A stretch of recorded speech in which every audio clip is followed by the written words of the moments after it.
গাইবান্ধার সাঘাটা উপজেলার বোনারপাড়া সরকারি কলেজের জাতীয়তাবাদী ছাত্র দলের আয়োজনে ১৩ জানুয়ারি কলেজ চত্বরে নবীন বরণ ও সাংস্কৃতিক অনুষ্ঠান অনুষ্ঠিত হয়েছে। বোনারপাড়া কলেজ শাখার আহ্বায়ক সিজন আহমেদ শিপনের সভাপতিত্বে নবীন বরণ অনুষ্ঠান উদ্বোধন করেন গাইবান্ধা জেলা বিএনপির সদস্য সাবেক ছাত্রনেতা কামরুজ্জামান সোহাগ। প্রধান অতিথি হিসাবে বক্তব্য রাখেন সাঘাটা উপজেলা বিএনপির আহ্বায়ক আলহাজ্জ মোহাম্মদ আলী।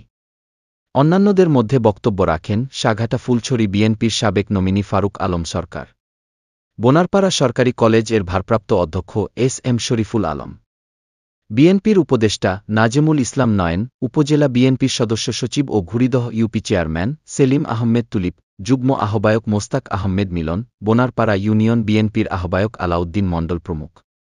অনুষ্ঠান সঞ্চালনা করেন কলেজ ছাত্রদলের সদস্য সচিব এ.কে.এম. সোহেল রানা। সাঘাটা থেকে মাজেদ মাজুর রিপোর্ট মোস্তাফিজুর রহমান ফিলিপস।